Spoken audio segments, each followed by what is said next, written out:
पहलवान सास। मधु की शादी के कुछ सालों में ही उसके पति की मृत्यु हो जाती है, जिसके बाद उसके ऊपर सास की जिम्मेदारी आ जाती है और वो अब अपनी सास के साथ घर में अकेली रहती है। मम्मी, नाश्ता बना दिया है, टाइम से खा लेना। दोपहर का खाना शीला आकर बना देगी। मैं ऑफिस जा रही हूँ। अरे क्यों उस टेप रिकॉर्डर पर पैसे खर्चा करती हो? इतना काम मैं खुद भी कर सकती हूँ। हाँ हाँ बिल्कुल। आधे समय तो जोड़ों के दर्द की दवाई खाती हूँ और फिर काम करने की बात करती हो। दवाई खाती हो तो क्या, मैं अभी भी अकेली 10 पर भारी हूँ। हाँ हाँ मैंने मान लिया। मधु घर से चली जाती है, जिसके बाद सास नाश्ता कर दवाई लेकर टीवी देखने बैठ जाती है। दोपहर को शीला घर आती है। अरे क्यों माँ जी, आज किस बात से मेरी नौकरी बची? अरे चल, ज्यादा बक मत कर, काम कर अपना। शीला खाना बनाने लगती है और सास वहीं पास में बैठ जाती है। माँ जी, मैं तो हमेशा ही बोलती हूँ, दीदी की दूसरी शादी करा दो।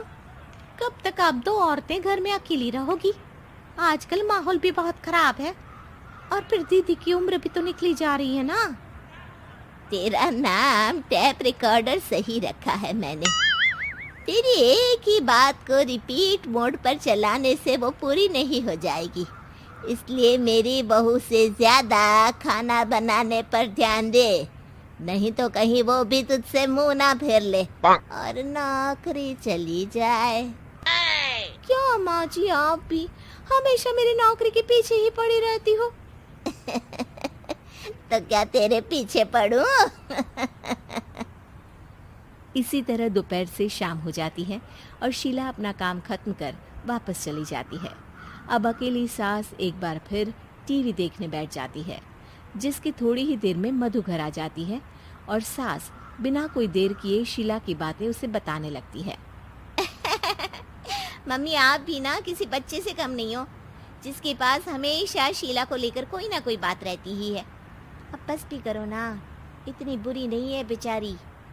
अरे मैंने कब कहा बुरी है, बस उसकी बातें करके मुझे बड़ा मजा आता है। सास की बात पर हंसते हुए दोनों डिनर करने बैठती ही हैं कि लाइट चली जाती है। अंधेरे में मधु मोबाइल की फ्लैश लाइट जलाकर मोमबत्ती ढूंढने लगती है। तभी उसे हॉल में कुछ गिरने की आवाज आती है। मम्मी, आप अंधेरे में इधर उधर क्यों घूम रही हो? अरे तेरे पीछे ही तो खड़ी हूँ। हाँ, अगर आप यहाँ हो तो वो हॉल में सामान कैसा गिरा? भूत आया। अरे मुझे क्या पता, जाकर देखना पड़ेगा ना। दोनों हॉल में जाते हैं, लेकिन वहां कोई नहीं होता। अब उन्हें कमरे में से सामान गिरने की आवाज आती है। लगता है ये भूत चोरी करने आया है, इसे वापस कब्र में पहुंचाना ही पड़ेगा। बस हाँ, आप ज्यादा ना 30 मार खा मत बनो, मैं पुलिस को फोन करती हूँ। अरे जब तक तेरी पुलिस आएगी तब तक क्या वो हमारे साथ बैठकर अंताक्षरी खेलेगा? हट डरपोक, संभालने दे मुझे। अब सास पास रखा फ्लावर पॉट उठाकर कमरे की तरफ बढ़ने लगती है, जहां उसे 2 आदमी दिखाई देते हैं। पीछे पीछे मधु भी वहां आ जाती है। मम्मी, अभी भी मौका है, बाहर भाग जाते हैं। मधु की आवाज सुन चोर चौकन्ने हो जाते हैं। ओए तुम दोनों, जहां हो वहीं खड़ी रहना, नहीं तो दोनों को गोली मार दूंगा। अरे तुम दोनों अभी के अभी बाहर जाओ, नहीं तो मैं तुम्हें जिंदा नहीं छोड़ूंगी।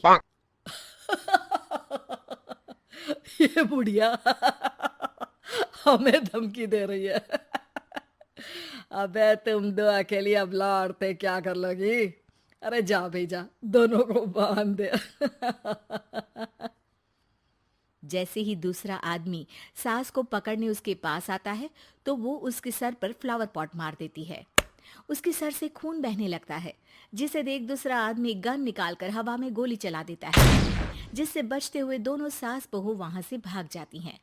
अब वो तीनों एक दूसरे के आगे पीछे पूरे घर में भागने लगते हैं। मम्मी, आपने तो सच में उसे मार दिया।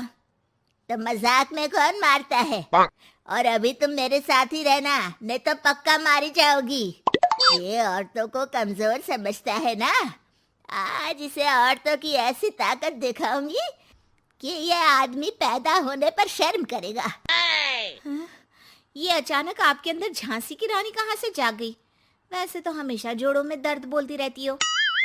अभी तुम्हें जान बचानी है या जोड़ों के दर्द की कहानी सुननी है?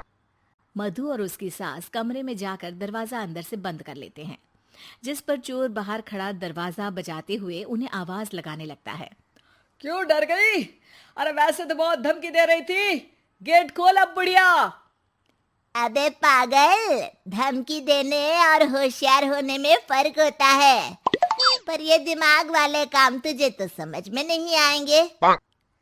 रुक, अभी तेरा दिमाग ही बाहर निकालता हूँ। ये कहते हुए चोर गोली चलाने ही वाला होता है कि सास अचानक दरवाजा खोलकर उसके मुंह पर परफ्यूम डाल देती है, जिससे चोर गन फेंककर दर्द से चिल्लाने लगता है। मम्मी, अरे बहुत दर्द हो रहा है, कोई बचाओ, इसे हटाओ प्लीज। मैं किसी को कुछ नहीं करूंगा। क्यों रे, क्या थोड़ा सा दर्द होते ही मम्मी मम्मी करने लगा? अभी तो औरतों को कमजोर बोल रहा था। भूलियो मत, एक औरत ने ही तुझे इस दुनिया में जन्म दिया है, और वो भी तुझे ये दर्द हो रहा है ना, उससे लाख गुना ज्यादा दर्द सहकर। इसलिए औरतों को दोबारा कमजोर भूल कर भी मत बोलियो। वाह मम्मी, आपका ये रूप तो मुझे पता ही नहीं था। आपने तो कमाल ही कर दिया। कहा था ना, अकेली ही 10 पर भारी पड़ सकती हूँ। ये तो फिर भी 2 ही थे। इतनी देर में पुलिस भी वहां पहुंच जाती है।